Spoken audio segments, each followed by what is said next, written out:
Olá, querido aluno, querida aluna.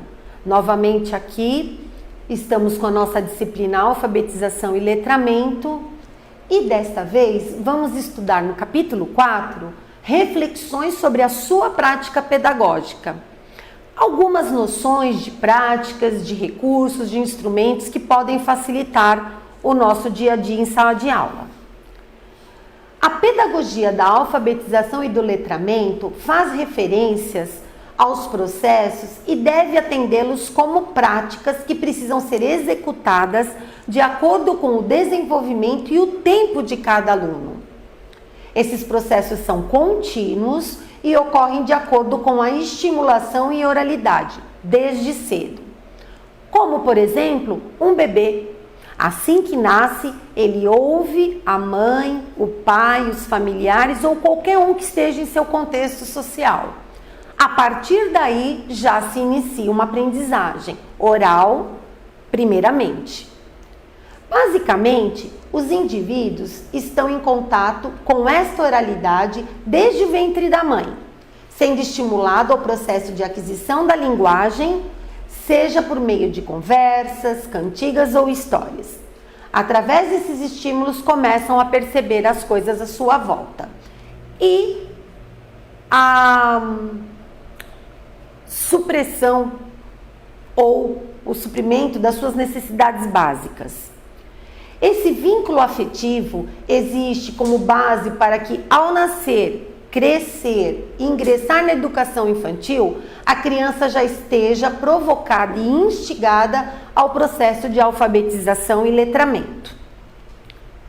Ferreiro afirma que muito antes de serem capazes de ler no sentido convencional do termo, as crianças tentam interpretar os diversos textos que encontram ao seu redor. Por isso, muitas vezes, encontramos crianças apenas folheando livros infantis. Para elas, elas estão lendo. A alfabetização e letramento se iniciam antes dos sujeitos ingressarem na escola e na escolarização.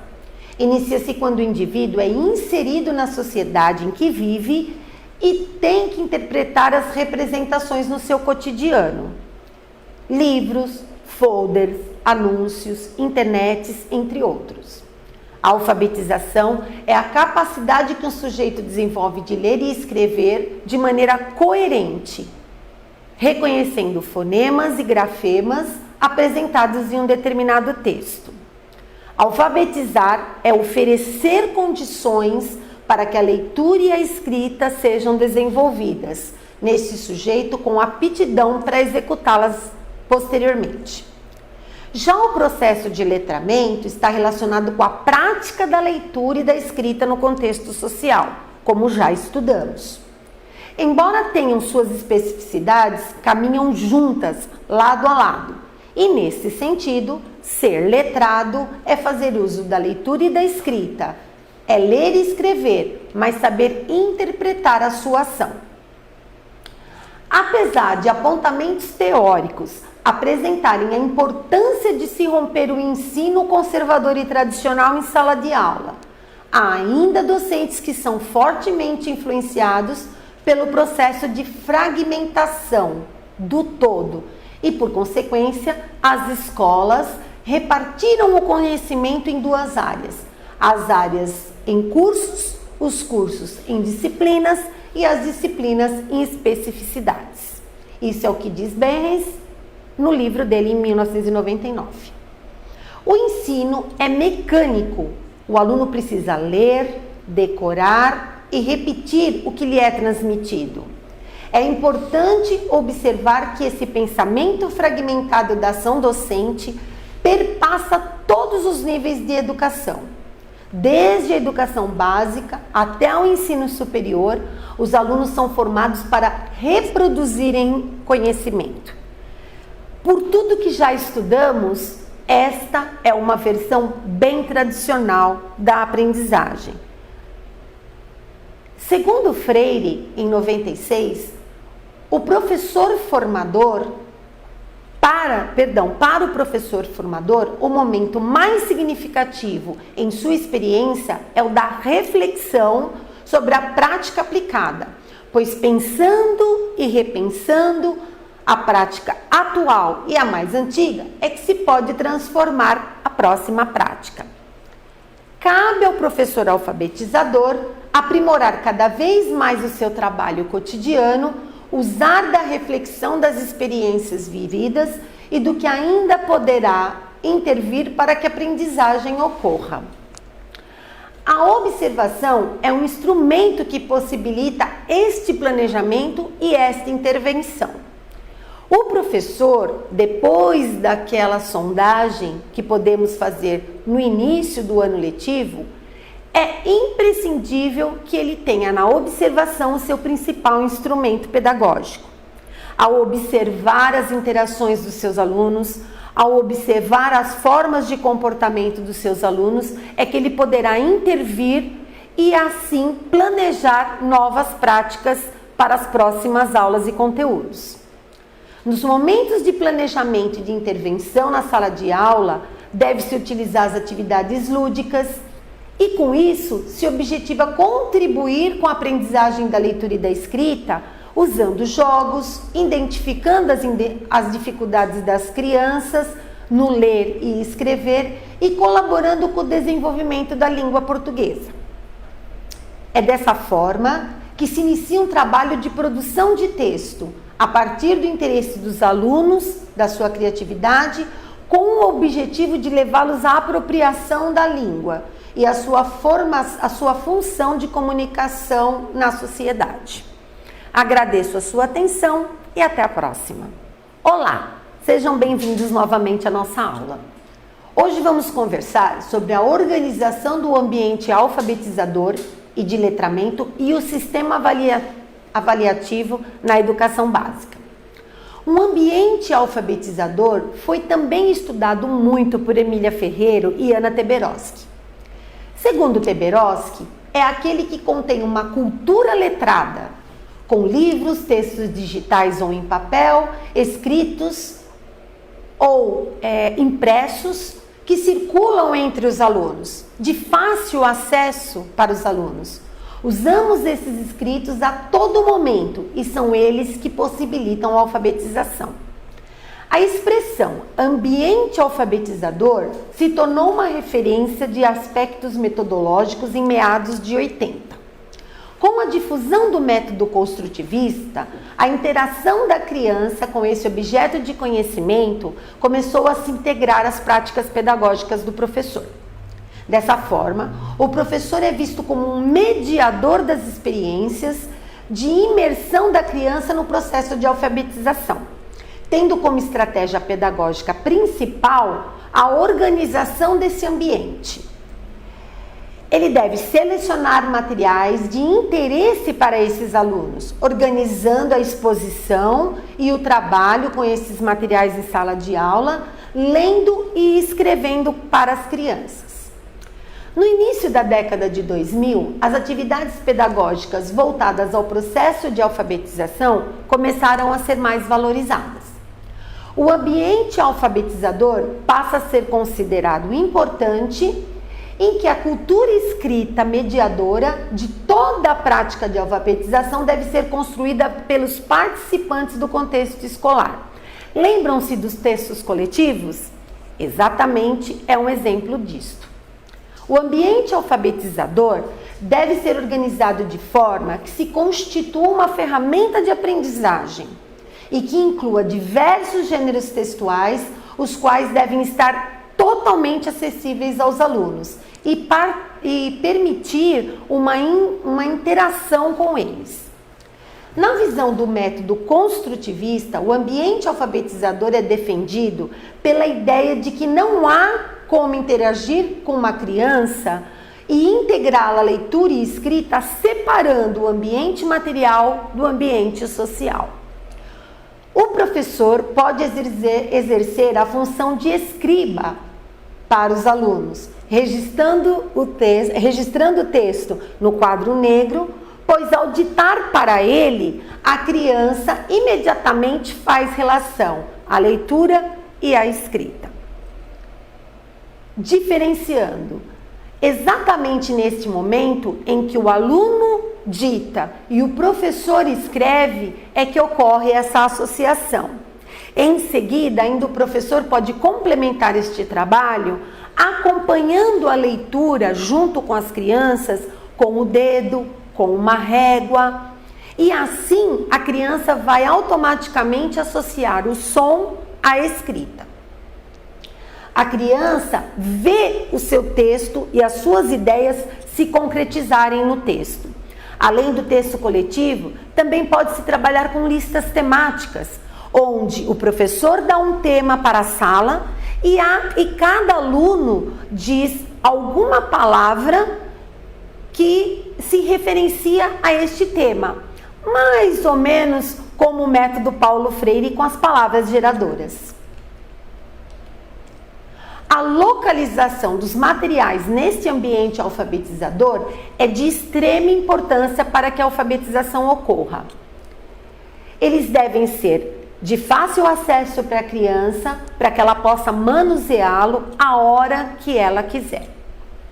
Devem estar em prateleiras de biblioteca ou disponíveis em salas de aula, sempre ao alcance, e os cartazes e símbolos escritos sempre à altura dos olhos da criança. Jamais na parede colocar cartazes muito alto, pois a criança ainda não assimila o movimento motor de suspender e abaixar para aprender a assimilar algum conceito. Na parte motor da criança, ainda precisa de uma maturação para isso. Com o desenvolvimento do trabalho e o avanço da aprendizagem dos alunos, o material do espaço alfabetizador deve ser trocado constantemente, propiciando uma nova visão para o mesmo e caracterizando uma nova fase e novos aprendizados com graus de dificuldades diferentes. As atividades ao ar livre são de grandes aliadas também nesse processo, estimulando a participação das crianças efetivamente em jogos, ginásticas, esportes, danças, desenvolvendo as suas habilidades motoras. Uma sala de aula não se caracterizará como ambiente alfabetizador por conta dos materiais que a compõem, mas sim pelas ações voltadas a esses materiais. De nada adianta você, professor, construir uma sala potencialmente repleta de ofertas visuais e apenas deixá-las para visualização. Você precisa integrar esses recursos à sua prática, pedir que a criança interaja com eles, exigir um retorno dessa interação, para que a alfabetização e a aprendizagem ocorram efetivamente. Numa definição comum, agora falando no processo avaliativo, numa definição comum, o ato de avaliar significa dar sentido e valorar um objeto. Ainda é possível dizer que a avaliação traz significados diversos, como o de verificar, medir, apreciar, classificar, diagnosticar, entre outros. Aquela nossa sondagem, já descrita em outros capítulos, é exatamente uma forma de avaliação. Porém, ela é uma avaliação diagnóstica, onde o professor se valerá dela para desenvolver o planejamento e as formas em que aplicará os seus conteúdos.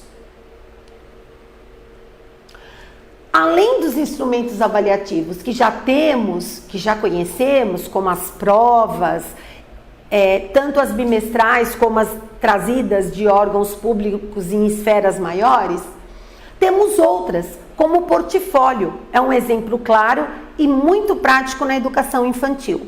O portfólio ele consiste numa pasta onde o professor vai agregar várias fotos, registros dos seus alunos, para que no final do ano letivo, essa criança, os pais, até a própria escola consiga perceber os avanços no campo de aprendizagem dessa criança. Com isso, a prática apenas se torna verdadeira com o exercício diário e com os elementos e atitudes do cotidiano, utilizando instrumentos que podem ser renovados a cada ato avaliativo, num processo contínuo de planejar e renovar a prática pedagógica. Até o próximo vídeo. Olá, querido aluno, querida aluna. Estamos finalizando a nossa disciplina com mais um subtítulo de alfabetização e letramento no que se refere à confecção do material didático. Esta é uma excelente parte do nosso trabalho como educador, como educadora. O material didático, ele pode ser definido como um instrumento e um produto pedagógico utilizado na sala de aula diariamente, como recurso que facilite o trabalho do professor. Coutinho, em seu livro em 2000, ele dizia que a escola concebe o livro como um instrumento básico para a aprendizagem, um complemento primeiro das funções pedagógicas exercidas pelo professor. Realmente, nós utilizamos o livro didático apenas como mais um recurso. Você, professor, você, professora, tem que se adequar a outros recursos, fabricar os seus próprios recursos se for conveniente e não se ater apenas ao livro didático. O livro didático é sim muito importante e deve acontecer no meio pedagógico, porém não apenas ele. Você deve enriquecer a sua prática pedagógica, tornará assim a aprendizagem dos seus alunos mais motivacional, mais interessante. No entanto, não dispomos como material didático somente os livros. Professores e pedagogos devem utilizar a criatividade, a pesquisa e o estudo, além de muito propósito, e confeccionar materiais que darão mais prazer e incentivo nas práticas em sala de aula, exatamente como eu disse. Algumas instituições escolares possuem recursos, infraestrutura física, econômica, uma gestão democrática que prioriza a educação de qualidade. Também oferecendo outros recursos acessíveis ao professor e assim proporcionando aulas interessantes e motivadoras. Por outro lado, também se encontram instituições menos favorecidas que não dispõem de pouco ou nenhum desses instrumentos tão determinantes na execução das práticas pedagógicas.